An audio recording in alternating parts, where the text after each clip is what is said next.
ప్రత్యేక తెలంగాణ రాష్ట్ర సాధన కోసం 2001 ఏప్రిల్ 27న జలదృశ్యంలో గులాబీ జెండా ఎగురవేసిన కేసీఆర్ ఆ తర్వాత సరిగ్గా 20 రోజులకు 2001 మే 15న గురువారం రోజున కరీంనగర్లో సింహగర్జన వినిపించారు. ప్రత్యేక రాష్ట్ర ఉద్యమ సాధనలో మొట్టమొదటిదైన ఆ బహిరంగ సభకు లక్షలాదిగా జనం స్వచ్ఛందంగా తరలివచ్చి తెలంగాణ రాష్ట్రం ఇవ్వాల్సిందే అంటూ తీర్మానించారు. 22 ఏళ్ల క్రితం కేసీఆర్ ఆ సభలో గంటసేపు చేసిన ప్రసంగం తెలంగాణకు జరిగిన అన్యాయాన్ని చెప్పడమే కాదు, తెలంగాణ రాష్ట్రం సాధన విషయంలో ఉన్న అపోహల్ని కూడా నివృత్తి చేశారు. నా ప్రాణం పోయినా సరే ప్రత్యేక తెలంగాణ సాధించి తీరుతా, ఉద్యమానికి వెన్నుపోటు పొడిచే సమస్య లేదు. ఒకవేళ అలాంటి పని గనుక నేను గాని నాతో పాటు ఈ వేదికపై కూర్చున్న నాయకులు గాని పాల్పడితే మమ్మల్ని రాళ్లతో కొట్టి చంపండి. రేపటి తెలంగాణ రాష్ట్ర రాజధాని హైదరాబాద్లో భూకంపం వచ్చింది. ఈ భూకంపం నుండి వేలాది గులాబీ పూలు పుట్టుకొచ్చాయి. నేను ఈ రోజు హైదరాబాద్లో బయలుదేరి కరీంనగర్ వస్తుంటే ఎక్కడ చూసినా ఈ గులాబీ పూలే కనిపించాయి. ఈ భూకంపంలో కొన్ని రాజకీయ వలసలు కూడా ప్రారంభమయ్యాయి.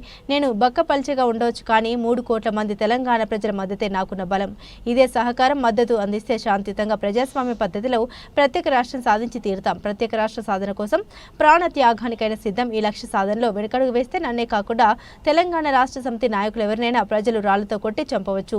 ఉద్యమ నిర్మాణంలో చిత్తశుద్ధి చూపని నాయకులు నిలదీసే విధంగా తెలంగాణ ప్రజానికంలో చైతన్యం తీసుకురావడం మా లక్ష్యం. తెలంగాణ సింహగర్జన సభ తెలంగాణ రాష్ట్ర ఏర్పాటును కోరుతుంది. ఇన్నేళ్లుగా దగాపడ్డ తెలంగాణ ఇక మౌనంగా ఉండలేదు. ప్రత్యేక రాష్ట్రాన్ని సాధించే వరకు 3 కోట్ల ప్రజలు సింహాలై గర్జిస్తారన్నారు.